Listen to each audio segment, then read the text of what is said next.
ठीक है। अच्छा, आप लोगों को पता फॉर्म्स के होते हैं? फॉर्म्स, फॉर्म्स, एप्लीकेशन फॉर्म्स, है ना, होते हैं ना।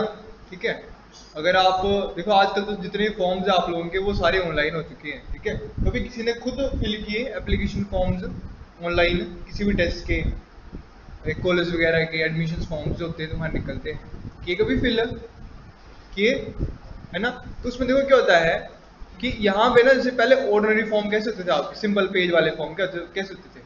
यहाँ नेम लिखा होगा, आगे डैश लगा होगा, भर दो। ठीक है। क्लास लिखी होगी, डैश लगा होगा, भर दो। मतलब आपकी पूरी डिटेल मांगी होगी वहां पे। ठीक है। वो कैसा था? वो नॉर्मल वे था आपका। ठीक है। मतलब आपका वो फिजिकल वे था जिसमें आप फिजिकल फॉर्म फिल कर रहे हैं। वो फिजिकल फॉर्म आपका किसी लोकेशन पे जा रहा है, वहां पे स्टोर हो रहा है। समझ गए? लेकिन आज के टाइम में क्या हो चुका है, जितने भी फॉर्म्स हैं हमारे, ठीक है, जितना भी हमारा डाटा है, ठीक है, वो डिजिटल फॉर्म में कहीं भी स्टोर हो रहा है, कहीं पे भी एक्सेस किया जा रहा है। ठीक है। जैसे आप कहीं भी, जैसे मान चलो कि आप कोई भी एप्लीकेशन फॉर्म भरते हो, तो यहाँ पे इस तरह से फील्ड बनी होगी, नेम लिखा होगा, और आगे आपके इस तरह का एक बॉक्स बना होगा। ठीक है। इस बॉक्स में आपका डाटा आ जाएगा। फिर ऐसे अगर आपकी डेट ऑफ बर्थ पूछी होगी तो यह लिखा होगा डेट ऑफ बर्थ। ठीक है। और यहाँ पे एक चार्ट जैसा बना होगा, ठीक है, कैलेंडर जैसा, उस पर क्लिक कर दोगे तो आपको वो पूरा डेट का पूरा मंथ मुझ डालता है, सब कुछ है ना, वो सारे जितने भी ये वगैरह होते हैं वो सारा यही मिल जाता है। ठीक है। तो देखो ये वाली चीज आप कैसे अचीव कर पा रहे हो? जैसे मान के चलो कि मैं यहाँ दिखाता हूँ आपको कि मैं हमने बनाना क्या चीज है। ठीक है। आज का टॉपिक है हमारा वो है HTML फॉर्म्स। ठीक है। HTML फॉर्म्स,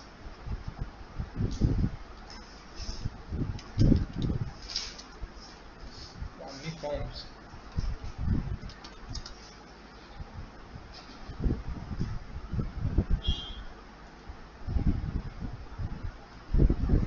ठीक है। इस तरह के फॉर्म्स होते हैं ना आपके, देखो ये इस तरह के फॉर्म्स आपके।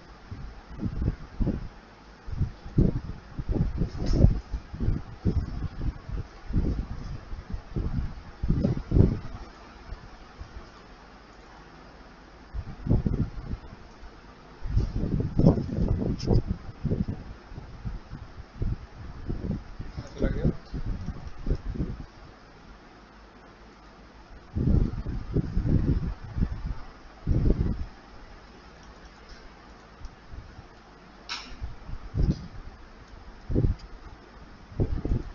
ठीक है। ये इस तरह के जो फॉर्म्स होते हैं आपके, ये वाले। ठीक है।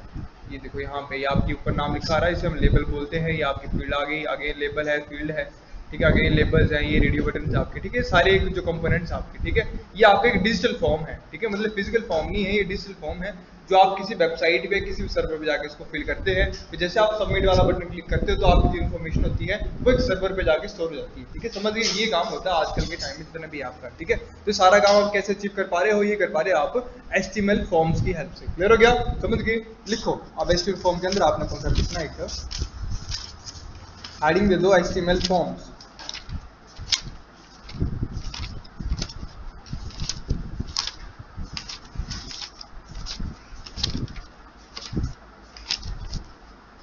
ठीक है। लिखो HTML forms are HTML forms are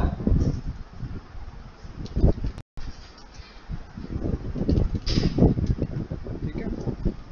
HTML forms are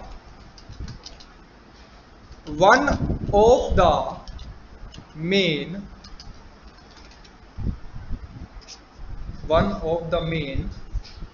parts of communication,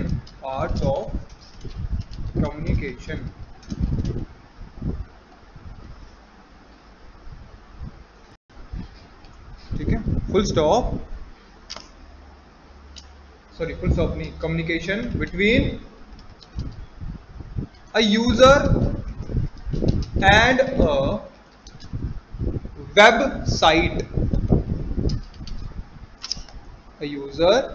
website, और वेब एप्लीकेशन। ठीक है। और वेब एप्लीकेशन। ठीक है जी। जब आप दोनों वीडियोस देखोगे ना, ठीक है, फर्स्ट वाली वीडियो देखोगे, क्या हो गया? किसका?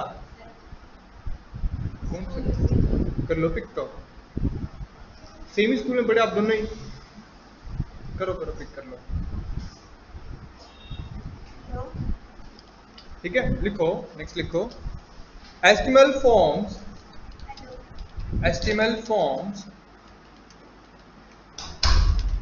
serve the purpose serve the purpose of collecting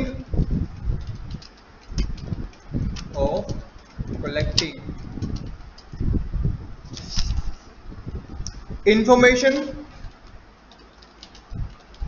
provided by the users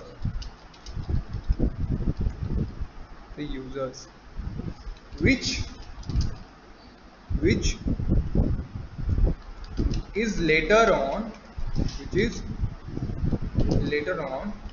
sent to the server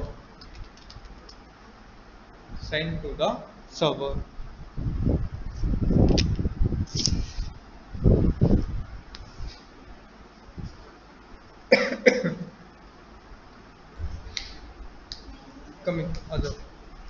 ठीक है जी, क्या बोल रहा है ये बोल रहा है कि जो आपके HTML फॉर्म्स होते हैं वो एक कम्युनिकेशन का मेन पार्ट होते हैं किसी भी यूजर और किसी वेबसाइट के बीच में। ठीक है, अब HTML फॉर्म्स करते क्या है कि वो आपकी इन्फॉर्मेशन को इकट्ठा करते हैं। ठीक है, जो भी यूजर अपनी इन्फॉर्मेशन या डिटेल्स फिल करता है अपने फॉर्म्स के ऊपर। ठीक है, आप लोग गूगल फॉर्म सुना होगा। ठीक है, तो गूगल फॉर्म्स भी क्या है, वो फॉर्म ही है, HTML फॉर्म्स ही हैं जो यूज किए जाते हैं। ठीक है, समझ गए। फिर वो आपकी इन्फॉर्मेशन को गैदर करके कहाँ सेंड करते हैं, सर्वर पे। ठीक है, देखो सर्वर जो होता है ना, सर्वर का मतलब क्या होता है, डेटाबेस। ठीक है, एक डाटाबेस। ठीक है, डाटाबेस मतलब कि ऐसी जगह जहां आपका जितना भी डाटा है वो स्टोर होगा। ठीक है, आपने ये वाला कॉन्सेप्ट भी बड़ा कॉमन ही है ना, मतलब ये वाला सर्वर भी आपने बहुत जगह सुना होगा, डाटाबेस भी बहुत जगह सुना होगा। ठीक है, सर्वर डाटाबेस जो है वो बोथ आर सेम। ठीक है, दोनों का पर्पस क्या है कि दोनों जो है वो डाटा को स्टोर करने के लिए बनाए गए हैं। ठीक है, लार्ज अमाउंट में जो आपका डाटा स्टोर करते हैं। समझ गए, क्लियर हो गया। अब जैसे मान चलो आप लोगों की सभी की क्या है, गूगल आईडी, जीमेल आईडी सभी की है। ठीक है, तो गूगल क्या करता है, गूगल सभी बंदों को जो भी उसके फ्री यूजर होते हैं उन सभी को जो 15 GB का क्लाउड स्टोरेज देता है। ठीक है, 15 GB का मतलब 15 GB तक का आपका स्पेस होता है सर्वर के ऊपर। ठीक है, जो आपका क्लाउड सर्वर होते हैं ना, ये डाटाबेस क्लाउड सर्वर्स है ना, ये सारे एक ही चीज है। ठीक है, उनका काम क्या है कि आपकी इन्फॉर्मेशन को गैदर करके रखते हैं। ठीक है, जैसे आप लोगों ने देखा होगा कि आप गूगल फोटोज यूज करते हैं, तो अगर आपने गूगल फोटोज पे कोई फोटो अपलोड किए हुए हैं, ठीक है, और आप एक नए फोन में, नई लैपटॉप में जाके अपनी सेम आईडी से लॉगिन करते हैं, तो आपके फोटो जो होंगे वो आपको उस डिवाइस में मिल जाएंगे। समझ गए। तो वो पार्ट कैसे हो पा रहा है, वो पार्ट इसलिए हो पा रहा है क्योंकि देखो क्या हुआ, जब आपने न्यू फोन लिया, न्यू फोन को गूगल आईडी से लिंक किया। ठीक है, जैसे मान चलो कि आपने फोन लिया, उस फोन में क्या किया, आपने एक्सेस दे दिया गूगल फोटोज को कि जो आपका डाटा है वो क्लाउड पे सेंड कर दे। तो यहाँ पे जो भी आपके फोटो होंगे वो आपका नेट के थ्रू क्लाउड के ऊपर सेंड कर दिए जाएंगे, अपलोड कर दिए जाएंगे। ठीक है, फिर अगर बाय चांस आपका फोन खराब हो रहा है, जल रहा है, कुछ भी हो रहा है, तब भी आपका डाटा जो होगा वो यहाँ इस क्लाउड में रहेगा। ठीक है, आप लोगों ने बड़ी बात देखा होगा कि आपकी जो ईमेल होती है, ठीक है, जीमेल जो होती है, आप न्यू फोन लेते हो तो आपके जो पुराने फोन में आपके कॉन्टेक्ट्स होते हैं वो आपको सेम दूसरे फोन में मिलते हैं। ठीक है, तो वो क्यों मिल रहे हैं, क्योंकि जितने भी आपका डाटा होता है ना, जो आपने परमिशन दी होती है क्लाउड पे एक्सेस करने की, जीमेल की परमिशन दी होती है आपने। ठीक है, तो जो भी आप किसी भी चीज को परमिशन देते हो तो आपका डाटा जो होता है वो क्लाउड पे सेंड करना स्टार्ट कर देता है वो। ठीक है, और जो 15 GB तक का फ्री स्पेस मिलता है आपको, 15 GB तक का आप डाटा जो है वो क्लाउड पे रख सकते हैं गूगल वाले में। ठीक है, समझ गए। जैसे आप किसी भी अदर डिवाइस को लॉग इन करोगे तो ये सेम डाटा जो आपका रिफ्लेक्ट हो जाएगा यहाँ पे। समझ गए, ये पर्पस होता है आपके सर्वर्स का। समझ गए, तो सर्वर्स के होते हैं कि एक स्टोरेज डिवाइस ही होते हैं, लेकिन वो आपके पास, आपके घर पे, आपके फोन में ना होके वो किसी अलग लोकेशन पे, अलग रीजन पे होते हैं। समझ गए, क्लियर हो गया, वो है सर्वर वाला कॉन्सेप्ट। ठीक है, तो यहाँ पे देखो क्या कॉन्सेप्ट है HTML फॉर्म्स का, कि आपकी इन्फॉर्मेशन को गैदर करते हैं और किसी भी सर्वर को सेंड कर दिया जाता है। ये चीज करके क्लियर हो गया, समझ गए। अच्छा जी, अब देखो इसमें होता क्या क्या है। ठीक है, ठीक है, लिखो क्या होता है इसमें। there are various form elements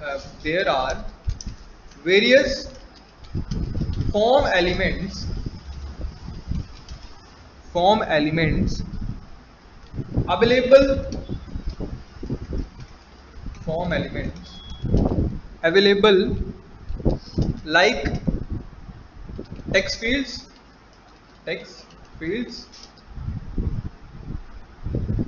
text area, drop down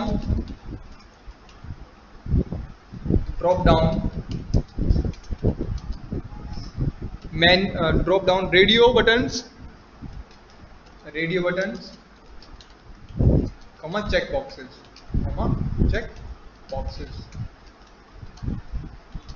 etc. ठीक है, ये क्या है, ये एलिमेंट्स हैं, ठीक है। मतलब जब भी आप HTML फॉर्म का एक्सेस करते हो तो उसमें आपको भर भर के एलिमेंट्स मिलते हैं। जैसे अभी हम देख रहे हैं थोड़ी देर पहले ये जो फोटो थी, ठीक है। तो देखो ये जो आपको बॉक्स जैसा दिख रहा है, ये ठीक है, कर्वी एंगल वाला है, ये तो हमने CSS के थ्रू अचीव किया है।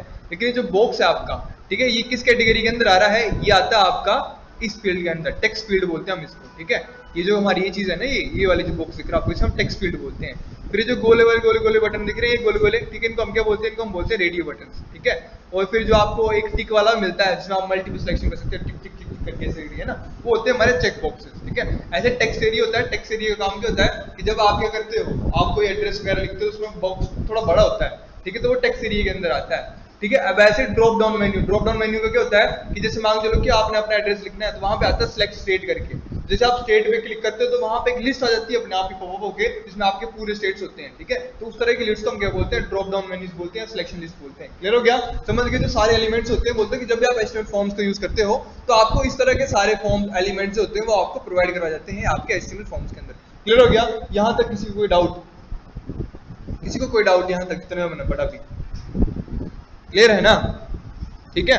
चलो जी, अब देखो यहाँ पे आपने क्या करना है कि बोलते हैं कि जब भी आपने फॉर्म यूज करने हैं HTML में, तो सबसे पहला काम क्या होगा, जितने भी एलिमेंट्स को आप यूज करोगे वो कहाँ करोगे, with in form tag.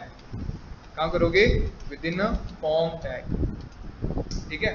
Tag open और टैग क्लोज, जितने भी एलिमेंट्स यूज होंगे वो आपके यहीं पे यूज होंगे, इस खाली स्पेस में, ठीक है। समझ गए। ये क्या बताता है, जो आपका ये स्टार्टिंग वाला टैग और जो क्लोजिंग वाला टैग है, क्या बता रहे हैं कि यहाँ पे इसके बीच में जो भी आप कोडिंग करोगे वो किससे रिलेटेड होगी, आपकी HTML फॉर्म से रिलेटेड होगी। क्लियर हो गया, समझ गए, समझ गए। चलो जी, अब यहाँ पे ना देखो 2-3 एट्रीब्यूट है, ठीक है, हर एक टैग का एट्रीब्यूट ही है, ठीक है। देखो आप लोग फॉर्म भर रहे हो, कुछ भी कर रहे हो, है ना, उसमें एक सबमिट का बटन होता है ना, सबमिट का बटन, ठीक है। अब सबमिट का बटन क्या होता है कि जब आप सबमिट वाला बटन दबाओ तो क्या होना चाहिए, जो भी आपकी इन्फॉर्मेशन है वो कहाँ जानी चाहिए, आपके सर्वर के ऊपर जानी चाहिए, ठीक है। जैसे मान चलो ना, सिंपल सा कॉलेज का एग्जांपल देता हूँ आज तक आप लोगों को, ठीक है। देखो पहले ना क्या होता था कॉलेज में, जैसे अगर 2020 से पहले की बात करोगे आप, तो अगर आपको कॉलेज में एडमिशन लेनी है, सपोज करो किसी आपको कॉलेज में एडमिशन लेनी है, ठीक है, तो क्या होता था कि आप कॉलेज जाएंगे, ठीक है, पर वहां पे ना आपको एक प्रोस्पेक्टस लेना पड़ता था, ठीक है।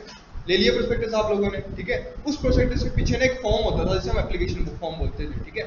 आप वो फॉर्म जो वहां से इससे डिटैच करेंगे और उस फॉर्म को जो कि आप फिल कर देंगे, कर दिए फिल आप लोगों ने, वो फॉर्म कर दिए फिल, ठीक है। जो भी आपके डॉक्यूमेंट्स वगैरह वो सारे अटैच हो जाएंगे इसके साथ। जो आजकल तुम लोग डिजिटल रूप में करते हो, वो पहले फिजिकल रूप में होता था, ठीक है। 10th की फोटो से लगेगी, 12th की लगेगी, माइग्रेशन सर्टिफिकेट लगेगा तुम्हारा, फिर वो क्या कहते हैं सर्टिफिकेट लगेगा, बोनाफाइड लगेगा, फिर कास्ट का लगेगा, इनकम का लगेगा, सोन कितनी वाली है ना।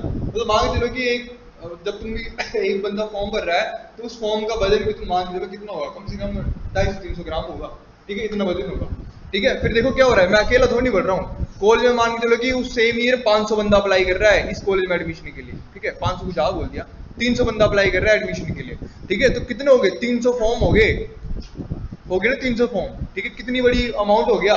जब ये हम फॉर्म कॉलेज में जमा करवाएंगे तो कॉलेज वाले इन 300 फॉर्मों का रखेंगे, है ना, अलग से स्पेस इनको गैदर करना पड़ेगा, ठीक है। अगर मैं अपनी बात बताऊं, जब मैं कॉलेज में पढ़ता था तो ऊपर क्या था, ऊपर वाला जो कॉलेज है ना, वहां पे जो एक स्पोर्ट्स वाला रूम है, उसके साइड में ना एक रूम था खाली सा, वहां पे ना जिस टाइम पे हम गए थे, तो मतलब जिस टाइम मैंने एडमिशन ली थी, तो वहां पे उस रूम में बताऊं क्या था, इतना बड़ा रूम है जितना हमारा रूम है, इतना बड़ा नहीं, याद आया, ठीक है। वो पूरा रूम ना उन्होंने फॉर्मों से भरा हुआ है, ठीक है, ऐसे ऐसे मोटी मोटी गदियरी ऐसे फेंकी हुई उन्होंने, ठीक है। तो वहां पे क्या देखो, जब हमारे पास जब फिजिकल रूप में कोई हम डाटा इन्फॉर्मेशन गैदर कर रहे हैं किसी चीज से, ठीक, किसी बंदे की इन्फॉर्मेशन ले रहे हैं, कलेक्ट कर रहे हैं उसकी इन्फॉर्मेशन को, तो ना उसको मेंटेन करना बहुत डिफिकल्ट है, ठीक है।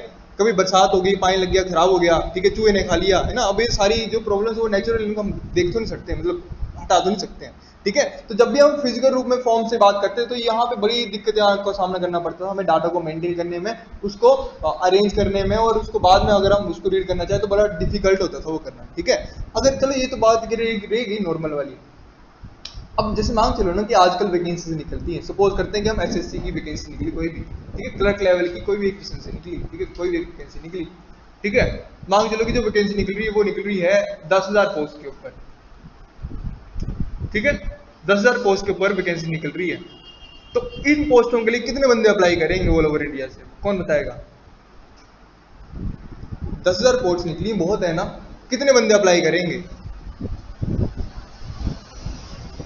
ठीक है, लास्ट टाइम कितने बंदों ने अप्लाई किया था एसएससी के लिए? 20 लाख बंदों ने अप्लाई किया था, 20 लाख बंदों ने। ठीक है, 20 लाख बंदों ने। ठीक है, तो सोचो, खुद सोचो जरा कि अगर जो अब तो ऑनलाइन सिस्टम चल पड़ा, अगर ऑनलाइन सिस्टम नहीं होता तो 20 लाख बंदे अगर फॉर्म भेजते, तुम फॉर्म को जब वो एसएससी के पास पहुंच रहा है, उनके ऑफिस में पहुंच रहा है, तो कहाँ कहाँ उसको स्टोर करते हैं? ठीक है, और वो एक वैकेंसी के लिए नहीं था, ऐसे अलग अलग वैकेंसीज अलग होंगी, मतलब अलग अलग क्या कहते हैं उसके, वो ट्रेड निकलते हैं जो भी निकलते हैं। ठीक है, तो उन सबकी अलग अलग वैकेंसी निकलती है, तो हर एक फॉर्म के लिए 10 लाख 5 लाख इतनी वैकेंसीज आ रही हैं। ठीक है, जिनमें वो क्या कहते हैं एप्लीकेशन फॉर्म आ रहे हैं, तो कहाँ कहाँ रखेंगे उस एप्लीकेशन फॉर्म को, और कौन कौन बंदा उसको रिट्रीव करेगा? समझ रहे हो ना? तो यहाँ पे क्या था कि जब इतने लार्ज अमाउंट में डाटा आ रहा तो उसको हैंडल करना, मेंटेन करना बहुत डिफिकल्ट था। समझ गए? तो यहाँ से देखो एचटीएमएल फॉर्म्स हमें क्या सहूलियत देते हैं कि देखो यहाँ पे क्या हो गया कि यहाँ पे ये रहा एसएससी का डिपार्टमेंट कोई एक। ठीक है, अब इन्होंने बोला भाई हमने तो वैकेंसीज करवानी है, मतलब हमने क्या करना है, हमने रिक्रूटमेंट तो करवानी है। ठीक है, बंदों की एप्लीकेशन भी चाहिए हमसे, लेकिन इतना बड़ा झमेला नहीं होगा हमसे। ठीक है, डाटा को मैनेज करना, हैंडल करना इतना बड़ा झमेला नहीं होगा हमसे। तो इन्होंने क्या बोला, क्यों ना हम एक सर्वर है वो ले लें, सर्वर हम क्या कर लें, उस सर्वर को हम रेंट पे ले लें। ठीक है, देखो सर्वर ना कोई भी किसी भी कंपनी का, मतलब जो ऑर्गेनाइजेशन है ना, वो अपने सर्वर नहीं बनाती है, सर्वर बनाने वाली कंपनी अलग होती है, सर्वर रेंट पे दी जाती है किसी भी ऑर्गेनाइजेशन को। ठीक है, तो मान चलो कि एसएससी ने कि ये सर्वर जो वो होल्ड कर लिया, ठीक है, रेंट पे ले लिया किसी भी कंपनी से। ठीक है, अब देखो एसएससी ने क्या बोला कि देखो अब यहाँ पे बंदे अप्लाई करेंगे, तो अगर आप लोगों ने कभी भी अप्लाई किया हो कोई फॉर्म, तो वहां पे ना उसका एक स्ट्रक्चर समझो आप लोग, कैसा स्ट्रक्चर है। अब तुम ना इसको सर्वर ना समझ के क्या समझो, इसको एक तुम होटल समझो। ठीक है, एक बड़ा सा होटल समझो, जिसमें आराम से मान चलो कि 1200 रूम है। कितने रूम है? 1200 रूम है। ठीक है, मतलब यहाँ पे मल्टीपल फ्लोर्स होंगे, हर एक फ्लोर में हर एक रूम होगा एक एक। कर पा रहे हो? अज्यूम कर पा रहे हो ना? ठीक है, अब देखो जब भी कोई बंदा किसी भी वैकेंसी के लिए अप्लाई करता है, ठीक है, एसएससी में भी वन टाइम रजिस्ट्रेशन होती है। ठीक है, कि एक बार तुम्हें वो रजिस्टर करना पड़ता है खुद को, फिर तुम जितने मर्जी फॉर्म पे अप्लाई करना चाहो कर सकते हो। ठीक है, एसएससी पे होता है कि एचपीएससी पे होता है, था जैसे एक सिस्टम। तो देखो जब भी आप किसी भी नई साइट पे जाते हो ना पहली टाइम, तो फर्स्ट टाइम तो आपको क्या बनाता है, आपको रजिस्टर करता है। जब रजिस्टर हो जाती है तो आपको क्या मिलता है, एक लॉगिन मिलता है और एक पासवर्ड मिलता है। मिलता है ना, आईडी पासवर्ड मिलता है। तो वो आईडी पासवर्ड क्या होता है दरअसल में, वो आपका इस होटल में जो आपको कमरा दिया गया है उस कमरे का की होती है वो। ठीक है, समझ गए? मतलब ये जो रूम बना ना, ये आपके नाम पे रजिस्टर हो गया। अब समझ गए? अब आप किसी भी वैकेंसी के लिए अप्लाई करोगे तो वो कहां से करोगे, आप यहीं से अप्लाई करोगे डायरेक्टली। ठीक है, इसी लॉगिन आईडी पासवर्ड से। ठीक है, मतलब आपने अपने फॉर्म अपलोड किए होंगे 10th प्लस 2 जो भी किया होगा, वो सारा डाटा आपका कहाँ है, वो आपका इस रूम में है। ठीक है, अब यहीं से आप ना हर वैकेंसी के लिए अप्लाई कर रहे हैं। ठीक है, अब एसएससी को सहूलियत क्या हुई कि अब ना जब एसएससी को पता लग गया कि अच्छा अब ये आईडी नाम का बंदा है, इसका जो डाटा वो यहाँ पे है, किस किस वैकेंसी के लिए इसने अप्लाई किया वो भी यहाँ पे, वो सारी डिटेल जो वो यहीं पे है इसकी। समझ गए? तो एसएससी को भी आसान हो गया बंदे का डाटा एक्सेस करने में, और बंदे को तो आसान ही था। समझ गए? तो ये तुम्हें हेल्प करवाते हैं जो हमारे एचटीएमएल फॉर्म्स होते हैं। अब देखो यहाँ पे क्या हुआ, जब भी हम एक एचटीएमएल फॉर्म बना रहे हैं ना, तो जैसे उसमें सबमिट का बटन होता है नीचे, सबमिट का बटन क्या करता है, आपको पूछिए तो काम लिखना है, मेरे पे सब्सक्रिप्शन मांग रहा है ना चैटजीपीटी, सॉरी सर डिस्टर्बेंस। ठीक है, तो जब आप सबमिट वाला बटन क्लिक करोगे तो सबमिट वाले बटन में क्या होगा कि जो भी इंफॉर्मेशन आपने फिल की होगी वो कहाँ जाएगी, वो आपके सर्वर पे जानी चाहिए। ठीक है, तो देखो यहाँ पे ना फॉर्म टैग के अंदर एक एट्रीब्यूट होता है। ठीक है, जिसे हम क्या बोलते हैं, एक्शन एट्रीब्यूट। ठीक है, एक्शन एट्रीब्यूट। एक्शन एट्रीब्यूट के अंदर क्या आता है, यहाँ पे आपका आता है यूआरएल। ठीक है, किसका यूआरएल, आपके सर्वर का यूआरएल। ठीक है, तो सर्वर का एड्रेस आता है कि जब बंदा सबमिट करे तो आपकी जो फॉर्म की इंफॉर्मेशन है वो कहाँ जानी चाहिए। समझ गए? ये एक्शन एट्रीब्यूट आपको वो बताता है फॉर्म में कि जब भी बंदा जो है फॉर्म को नीचे सबमिट वाला बटन क्लिक करेगा तो आपकी जो इन्फॉर्मेशन है वो कहाँ स्टोर होनी चाहिए, वो उस स्टोर की लोकेशन होती है यहाँ। क्लियर हुआ? समझ गए? देखो ना सर्वर कहाँ है, आपका इंटरनेट के ऊपर है। ठीक है, उस दिन हमने पहले डिस्कस किया था कि इंटरनेट के ऊपर जो भी चीज है वो कहाँ है, वो एक एड्रेस के अंदर है। ठीक है, चाहे फोटो है चाहे वीडियो है, कुछ भी चीज है उसके पास अपना एक यूनिक एड्रेस है। ठीक है, जिसे हम यूआरएल बोलते हैं। ठीक है, तो जो आपका सर्वर होगा ना, तो उस सर्वर का यूआरएल देना पड़ेगा आपको यहाँ पे, पूरा https:// करके पूरा पूरा आएगा वो। ठीक है, अब नेक्स्ट एट्रीब्यूट जो मिलता है आपको वो कौन सा एट्रीब्यूट होता है, वो होता है आपका मेथड। ठीक है, मेथड एट्रीब्यूट।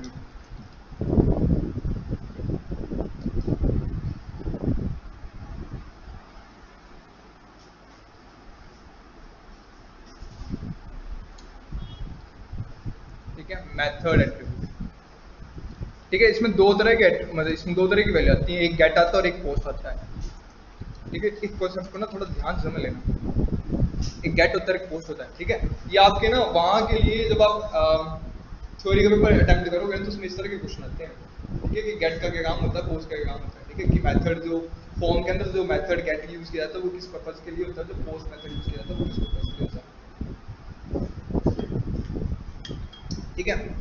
देखो ना यहाँ पे क्या होता है कि जब भी कोई फॉर्म निकलता है ना तो उसमें एक टाइम पे एक सेट होता है, या तो उस पर एक टाइम पे सेट गेट सेट किया होगा या तो उस पर एक टाइम पे पोस्ट सेट किया होगा, दोनों एक साथ कभी नहीं होते हैं, ठीक है। अब दोनों पे समझो बात क्या कहानी क्या है इन दोनों की, ठीक है। अब देखो जब भी ना क्या होता है कि मैं चाह रहा हूँ कि मैंने क्या करना है कि अपना किसी रिक्रूटमेंट के लिए मैंने अप्लाई करना है, ठीक है। तो मैं फर्स्ट टाइम अप्लाई कर रहा हूँ उस पोस्ट के लिए, फर्स्ट टाइम कर रहा हूँ ना, ठीक है। तो जब भी तुम्हारी जो रिक्रूटमेंट निकलती है किसी भी चीज़ के ना, एप्लीकेशन फॉर्म जो निकलते हैं तो वो स्टार्टिंग में किस मेथड पे होते हैं, वो गेट मेथड पे, ठीक है। सपोज करो कि आपको जो दिया गया है कि हाँ जी आपकी जो फॉर्म्स की फिल करने की डेट है वो आपकी 7 तारीख से लेके 29 तारीख तक है सितंबर की, ठीक है।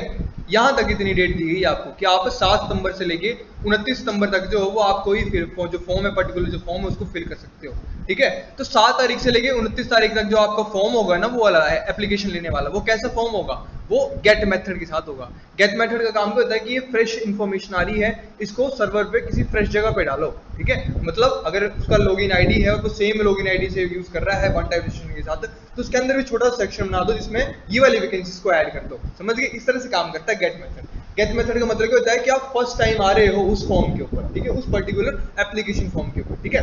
अब मांग चलो कि यहाँ पे क्या हो गया कि यहाँ पे ना विंडो क्लोज हो गई, ठीक है। मांग चलो कि ये 30 सितंबर आ गए यहाँ पे, ठीक है। तो 30 सितंबर वाले दिन अगर आप दोबारा उस फॉर्म पे अप्लाई करोगे तो वो तो होगा नहीं, ठीक है, क्योंकि फॉर्म तो क्लोज हो चुका है, ठीक है। अब इनको क्या हो रहा है कि जो भी पर्टिकुलर ऑर्गेनाइजेशन उसको ना बहुत मैसेज आए किसी बंदों के कि हाँ जी हमारी वो डिटेल्स गलत हो गई हैं, नाम गलत हो गया है, इन्फॉर्मेशन गलत हो गई, बहुत आए, ठीक है। फिर उनको क्या किया, इन्होंने क्या किया कि चलो बंदों पे तरस आ गया, इनको बोला कि हम ना क्या कर रहे हैं, हम 2 दिन के लिए विंडो ओपन कर रहे हैं फॉर्म्स की, ठीक है, जिसमें आपकी कोई गलती है तो आप उसको करेक्ट कर सकते हैं। होता है ना कई बार ऐसा, ठीक है। अगर तुम लोग एप्लीकेशन भरते हो तो उसमें 1-2 दिन के लिए क्या होता है कि वो अपडेट करने वाली विंडो ओपन कर देते हैं, ठीक है। सपोज करो कि बोल देंगे कि भाई आपका ना 6 तारीख से लेके ना 8 तारीख तक की अक्टूबर की हम क्या कर रहे हैं, आपको अपडेशन विंडो दे रहे हैं, ठीक है। मतलब आप क्या कर सकते हो, अपने फॉर्म में कोई दिक्कत है तो उसको अपडेट कर सकते हो, नाम गलत हो गया तो उसको चेंज कर सकते हो, ठीक है, समझ गए। तो वो जब ये अपडेशन वाली विंडो आती है ना, अपडेशन वाली विंडो, तो उस टाइम पे जो आपका फॉर्म होता है वो गेट मेथड से नहीं ओपन होता है, वो आपका पोस्ट मेथड से ओपन कर दिया जाता है, समझ गए। पोस्ट मेथड का काम क्या करता है, वो बोलता है कि ये जो फॉर्म है आपको पहले से एग्जिस्ट करता है यूजर के सर्वर के ऊपर, यूजर की लोकेशन आईडी के ऊपर, बस इसको जो हमने अपडेट करना है, समझ गए, क्लियर हो गया। गेट का मतलब क्या होता है, न्यू रजिस्ट्रेशन, ठीक है, मतलब न्यू आप फर्स्ट टाइम विजिट कर रहे हो आप उस एप्लीकेशन के ऊपर। पोस्ट का मतलब क्या होता है कि आपकी डिटेल्स पहले से पड़ी है, बस आप उस डिटेल्स को अपडेट कर रहे हो या मॉडिफाई कर रहे हो। क्लियर, क्लियर हुआ सभी को, ठीक है। नींद तो नहीं आ रही तुम लोगों को, हाँ जी, समझ आ रहा है कि नहीं आ रहा मुझे ये बता दो।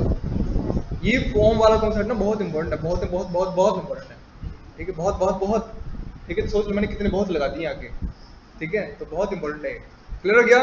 तो ये एक्शन एट्रीब्यूट है और मेथड एट्रीब्यूट है, ये दोनों जो आपके एट्रीब्यूट यूज होते हैं हर एक फॉर्म में, ठीक है। अब यहाँ पे एक और मेथड, एक और एट्रीब्यूट आता है आपका, ठीक है। अभी आप दोनों को ना, जो कनिका जी और निशांत जी, आपको समझ नहीं आ रहा होगा कि मैं टैग क्या बोल रहा हूँ और मैं एट्रीब्यूट क्या बोल रहा हूँ, ठीक है। ये कब समझ आएगा, जब आप फर्स्ट वाला लेक्चर अटेम्प्ट करोगे, ठीक है, ठीक है। अब फर्स्ट वाला और सेकंड वाला भी कर लेना साथ, दोनों एक साथ नहीं, दोनों में फर्स्ट सेकंड में तो बताया, किसमें बताया, दोनों में, है ना। तो मैं दोनों की लिंक शेयर कर दूंगा आपको, आप लोगों ने वो देख लेना। क्लियर हो गया, समझ गए। पर देखना है ना पक्का है ना, ऐसे नहीं कि बस लगे देखने और फिर रील आ गई हाथ में और बस वहाँ चले गए, ठीक है, वैसे नहीं करना, ठीक है।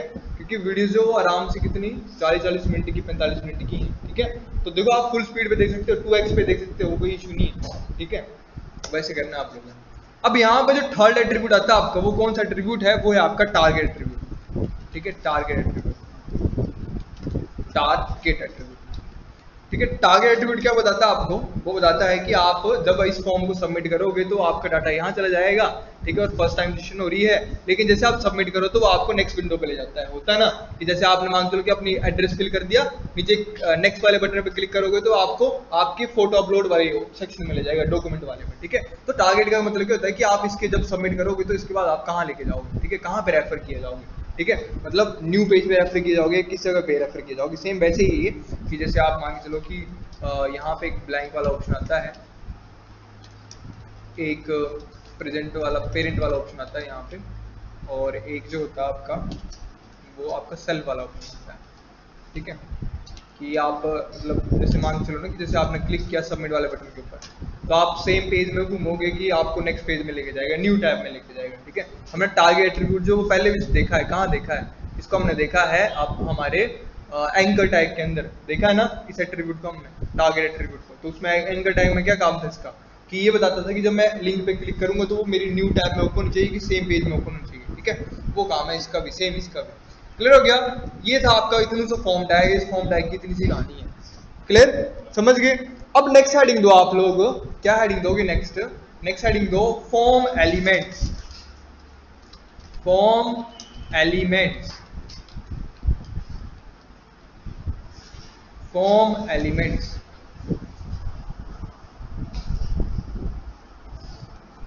ठीक है। इसके अंदर लिखो, लिखो these elements are used, these elements are used,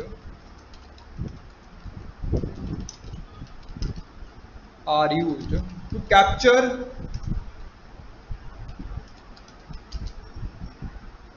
user input, capture user input, full stop.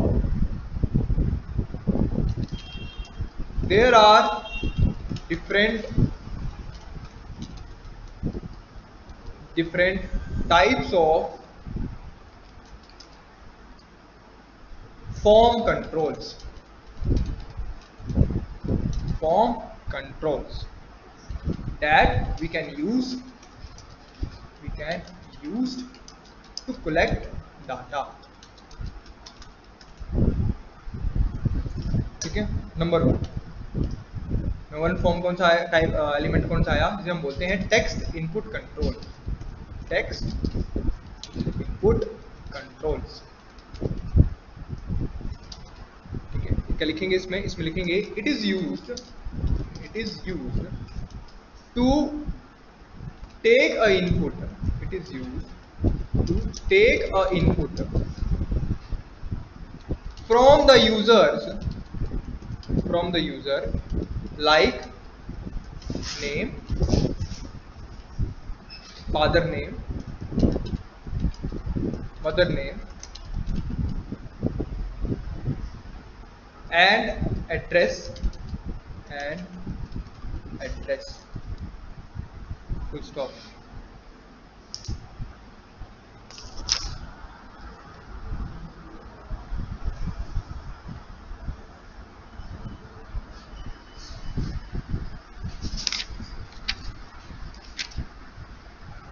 ठीक है, मतलब जब भी आपको यूजर से उसका नाम लेना है, फादर नेम लेना है, मदर नेम लेना है, ठीक है, एड्रेस यहाँ पे नहीं आता है क्योंकि ये टेक्स्ट एरिया के अंदर आता है, ठीक है। तो जब भी आपको ये चीज लेनी होती है तो वो आपकी इस कैटेगरी के अंदर आती है, वो आती है आपकी टेक्स्ट इनपुट कंट्रोल्स के अंदर, ठीक है। नेक्स्ट देखो सेकंड नंबर पे, सेकंड नंबर का होता है हमारे पास जिसे हम बोलते हैं check boxes control, check boxes control, ठीक है। चेक बॉक्सेस कंट्रोल में क्या आता है, it is used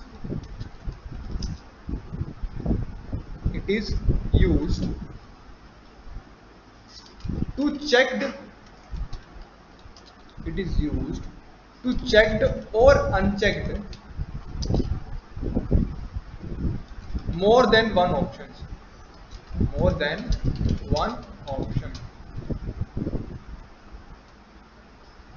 stop। Next third number की हेडिंग दो radio box control, radio box controls, it is used to select only one, ठीक है, select only one option in multiple options, ठीक है जी। देखो जब भी आपसे चेक बॉक्सेस में और रेडियो बटन में ना क्या पूछा जाए, डिफरेंस पूछा जाए, तो इन दोनों में डिफरेंस क्या है? डिफरेंस एक ही है कि चेक बॉक्स में हम क्या कर सकते हैं, हम मल्टीपल सिलेक्शन कर सकते हैं, ठीक है, मोर देन वन ऑप्शन को हम सिलेक्ट कर सकते हैं। लेकिन रेडियो बटन में क्या होता है कि हम एक टाइम पे सिर्फ एक ही ऑप्शन को टिक कर सकते हैं। एग्जाम्पल क्या हो जाएंगे आपके, देखो अगर आपसे कोई जेंडर पूछता है, ठीक है, तो जेंडर एक टाइम पे एक ही होगा, ठीक है, या तो मेल होगा या तो फीमेल होगा या तो अदर होगा, ठीक है, समझ गए, तीनों थोड़ी होंगे, दोनों थोड़ी होंगे। तो उस टाइम में अगर इस तरह के ऑप्शन है तो वहां पे हम किसका यूज करेंगे, हम यूज करेंगे रेडियो कंट्रोल्स का, ठीक है, रेडियो बॉक्स कंट्रोल्स। वो किसी ने आपसे हॉबीज पूछी, ग्रेजुएशन आपकी एजुकेशन पूछी, तो किसी बंदे ने 10th में की होगी, 12th में की होगी, ग्रेजुएशन में की होगी, पोस्ट ग्रेजुएशन में की होगी, किसी ने डिप्लोमा में की होगी, किसी ने डिग्री में सॉरी डिप्लोमा की होगा, किसी ने एक सर्टिफिकेशन में किया होगा, समझ गए। तो वहां पे मल्टीपल सेक्शंस आ रही हैं, तो उस केस में हम किसका यूज करेंगे, चेक बॉक्सेस का यूज करेंगे। क्लियर हो गया?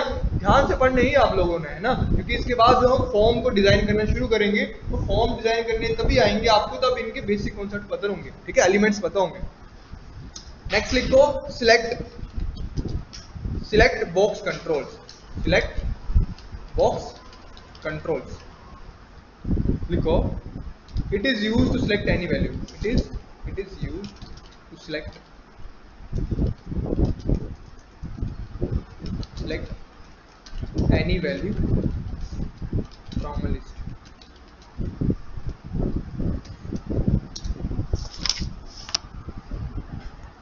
नेक्स्ट लिखो file selection list, file selection boxes. अच्छा साथ में हो गया, कंफ्यूज तो नहीं हो रहे तुम लोग? देखो फर्स्ट वाला मैंने यहाँ खत्म कर दिया, सेकंड वाला मैंने यहाँ खत्म कर दिया, थर्ड वाला मैंने यहाँ खत्म कर दिया, फोर्थ वाला मैंने यहाँ खत्म कर दिया, फिफ्थ वाले की बारी आती है, ठीक है। फिफ्थ वाले पे क्या लिखो, फाइल सिलेक्ट बॉक्सेस लिखो, ठीक है। देखो इस वाले एलिमेंट का यूज कहाँ किया जाता है, जब आपको ना अपलोड करना होता है, जब फोटो अपलोड करना है, सिग्नेचर अपलोड करना है, डॉक्यूमेंट अपलोड करना है, ठीक है, तो उस टाइम पे आपका ये वाला जो एलिमेंट होता है वो एक्टिव होता है, ठीक है। It is use to select any file, select any file. Sixth number पे कौन सा एलिमेंट आ गया हमारा, जिसे हम बोलते हैं हिडन कंट्रोल, हिडन कंट्रोल, ठीक है। It is used for that control where value is submitted to the server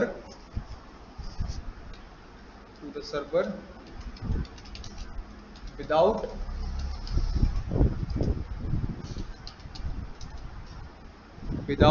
display the control.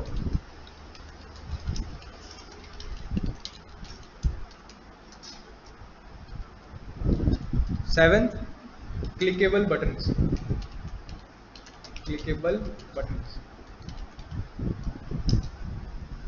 ठीक है। It is used for make a button on the web page,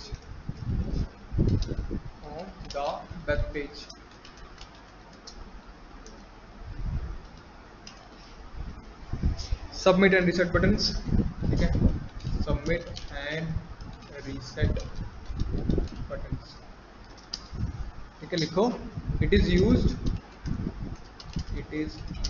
to for form submission and reset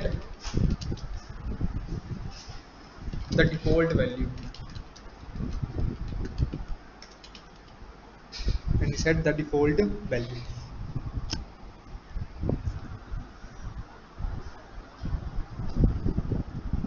ठीक है जी, clear हो गया? तो ये सारे element देख लिए हमने। देखो 8 तरह के एलिमेंट है, कौन कौन से 8 तरह के एलिमेंट है? सबसे पहले आते हैं टेक्स्ट फील्ड एलिमेंट, फिर चेक बॉक्सेस, फिर रेडियो बटन, फिर सिलेक्शन लिस्ट, फिर file selection list, sorry file list, ठीक है, फिर आते हैं हिडन कंट्रोल्स, एंड में आते हैं क्लिकेबल बटन और एंड में आता है सबमिट और रीसेट बटन। क्लियर हो गया? समझ गए? ये आपके 8 तरह के एलिमेंट्स मिलते हैं आपको आपके फॉर्म्स के अंदर, मतलब इन एलिमेंट्स का यूज कर सकते हो आप अपने फॉर्म के अंदर, ठीक है। अब नेक्स्ट हेडिंग दो, नेक्स्ट हेडिंग थोड़ा इसको इंपॉर्टेंट लिखना है ना, वेरी इंपॉर्टेंट, वेरी इंपॉर्टेंट, ठीक है। नेक्स्ट हेडिंग दो इनपुट टाइप्स, इनपुट टाइप्स लिखें द HTML इनपुट, ये क्या है? इनपुट टैग है, ठीक है। याद रखना इनपुट टैग जो होता है वो आपका अनपेयर टैग है, ठीक है, मतलब उसको क्लोज करने की जरूरत नहीं होती, उसको ओपन रखते हैं, ठीक है। Input element is used to create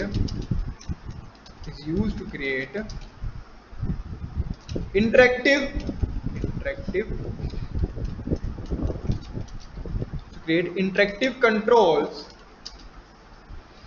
for web-based forms in order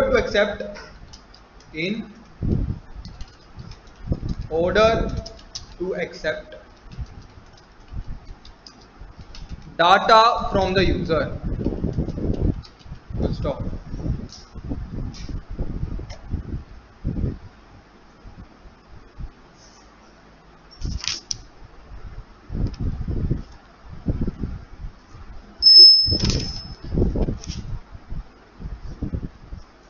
ठीक है, चलो इसके अंदर देखो इनपुट टाइप्स के अंदर आपको क्या क्या मिलेगा, ठीक है। सबसे पहले आपने क्या लिखना है? इनपुट लिखना, ये वाला इनपुट, और फिर आएगा टाइप, ये इसका होता है एट्रीब्यूट,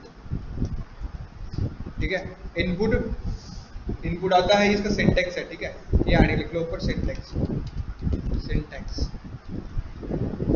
ठीक है। इनपुट आता है, स्पेस करके इसका एट्रीब्यूट आएगा टाइप, ठीक है। अब टाइप के अंदर कौन कौन सी वैल्यूज होंगी देखो, या तो इसमें आप देखो एक टाइम पे एक ही वैल्यू सेट होती है, या तो टेक्स्ट भर दो, या तो पासवर्ड भरो, ठीक है, स्पेलिंग है बिल्कुल ठीक लिखनी है, या तो रेडियो भरो,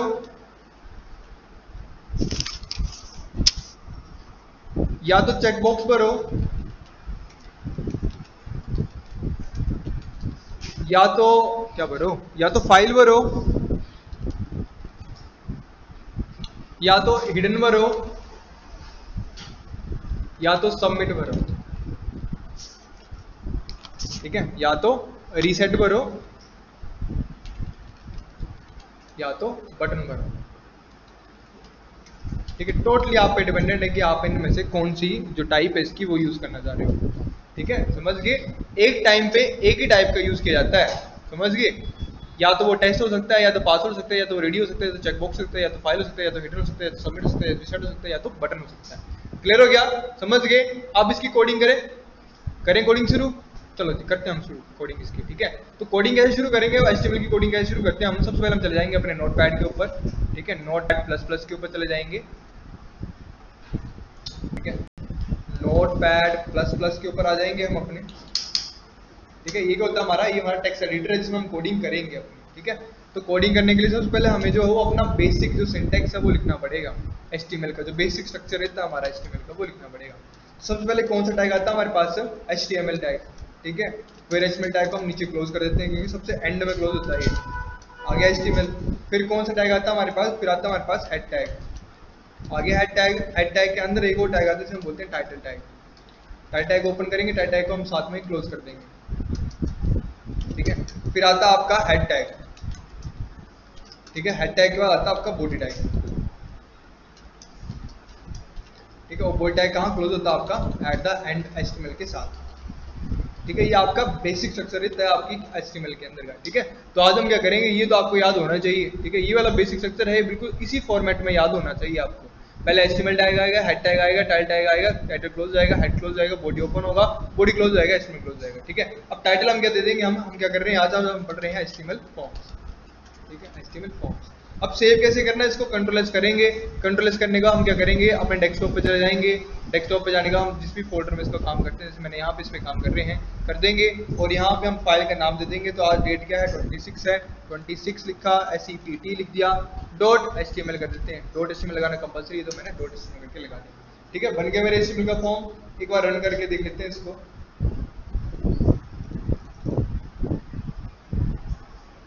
26 ना, ये बना, आज की फाइल बनी हमारी। यहाँ पे क्लिक करेंगे, डबल क्लिक करेंगे और ये हमारा फॉर्म जो वो ओपन हो जाएगा।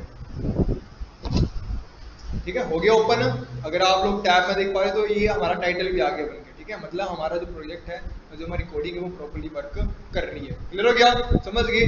अब हम इसकी अगली नेक्स्ट कोडिंग करते हैं।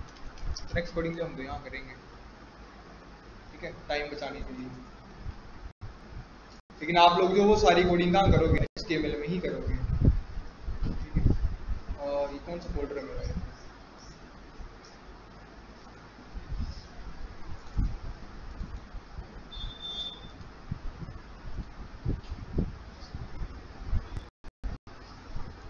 ठीक है। तो यहाँ पे अभी बनाई मैंने फाइल कौन सी, ये वाली फाइल। ठीक है, पुरानी फाइल को खोलते हैं यहाँ से। ठीक है जी, ये हमारा बेसिक स्ट्रक्चर दिख रहा है सभी को। अब हमने क्या करना है, अब हमने HTML फॉर्म्स बनाने हैं। ठीक है, तो देखो जब भी HTML फॉर्म बनाना तो आपको पता है किस टैग का यूज करना। आपने फॉर्म टैग का वो बताया गया है कि जब भी आप क्या करो, जब भी आपको फॉर्म शुरू करने हैं, फॉर्म बनाने हैं, तो HTML को बताना पड़ेगा कि हम फॉर्म बना रहे हैं। तो फॉर्म को कैसे बताओगे आप, फॉर्म टैग को ओपन करोगे, फॉर्म टैग को क्लोज कर दोगे। जितना भी फॉर्म का काम करोगे सारा इसके अंदर ही करना है। ठीक है, इसके बाहर नहीं जाना है। क्लियर हो गया, समझ गए। अब देखो जब इसको मैं सेव कर रहा हूँ, रन कर रहा हूँ, ठीक है, इसको मैंने सेव किया और रन किया, तब आपको ज़्यादा फर्क नहीं दिखेगा। देखो सिंपल ही आ रहा है, कुछ ज़्यादा चेंज नहीं आ रहा है इसमें। ठीक है, अच्छा ये ना व्हाइट कलर बहुत अजीब सा लग रहा है, तो इसको पहले हम बीजी कलर चेंज कर देते हैं। ठीक है, तो मैंने यहाँ पे इसका बॉडी का बैकग्राउंड कलर चेंज कर देते हैं। तो मैं लिखती हूँ यहाँ पे BG colour is equal to white. Save करेंगे, रन करेंगे। ठीक है जी, बन गया। अब देखो मुझे फॉर्म बनाना है। वो फॉर्म भी कहाँ बनाना है मुझे, मैं चाह रहा हूँ कि चलो सेंटर में देते हैं, पहले हम ऐसे करते हैं। ठीक है, तो देखो जब भी आपको ना फॉर्म बताना है HTML में, जैसे सपोज करो कि मेरे को करना है, मैं चाह रहा हूँ कि यहाँ लिखा हुआ नेम लिखा हुआ है। ठीक है, इसे हम लेबल बोलते हैं। ठीक है, ये लेबल लिखा हुआ है, लेबल के आगे वो मुझसे क्या पूछ ले, मेरा नाम पूछे। ठीक है, ये इस तरह से आ गया ना, नेम मालूम है, देखो आ गया ना। नेम के आगे एक फील्ड आनी चाहिए, कौन सी फील्ड, टेक्स्ट फील्ड आनी चाहिए। ठीक है, तो जब भी आपको ये इस तरह की फील्ड बनानी होती है, ठीक है, लिखा ना फर्स्ट नेम, नीचे लिखा है ये। ठीक है, तो जब भी मुझे इस तरह का बॉक्स बनाना, तो मैं कैसे बनाता हूँ, देखो क्या करेंगे हम, क्या करेंगे, इसके आगे इनपुट टैग शुरू कर देंगे और उसमें टाइप इज इक्वल टू क्या दे देंगे, text, TEXT, text, double quote बंद, ब्रैकेट बंद। समझ गए, ये बन गया मेरा। देखना अब कैसा लग रहा है, बन गया ना। देखो अब इसके अंदर मैं कुछ भी लिख पाऊंगा, मेरा कर्सर। ठीक है, तो देखो कुछ भी लिख सकता हूं इसके अंदर। ठीक है, इस तरीके से जितने फॉर्म बनाने उतने फॉर्म बना सकते हो आप लोग। ठीक है, समझ गए।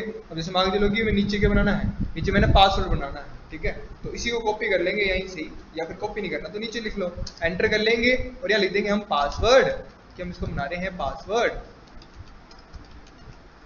और पासवर्ड के बाद अगेन इनपुट फील्ड बना दूंगा मैं, इनपुट, और type is equal to text.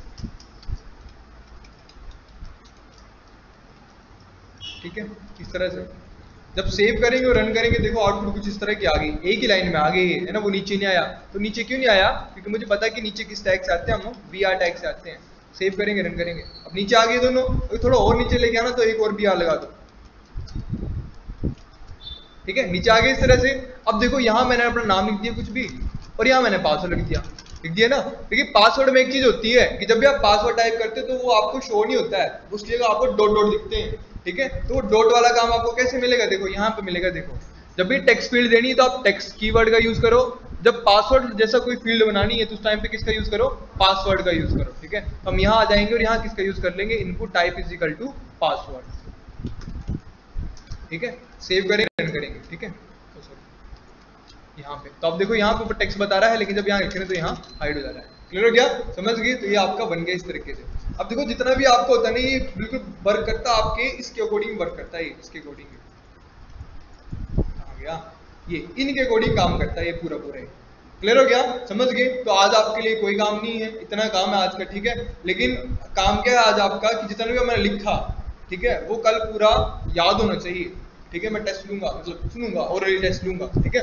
मतलब पता होना चाहिए कि किस एलिमेंट का क्या काम और क्यों यूज किया जाता है वो, समझ गए, क्लियर हो गया। ये सारी चीज आपकी जो वो कंफर्म होनी चाहिए, मतलब पूरी थोड़ा याद होनी चाहिए कल, ठीक है। फिर कल से हम जो प्रैक्टिस करना शुरू कर लेंगे, मतलब कोडिंग करना शुरू कर देंगे अपने फॉर्म्स की, क्लियर हो गया, समझ गए। काफी आज के लिए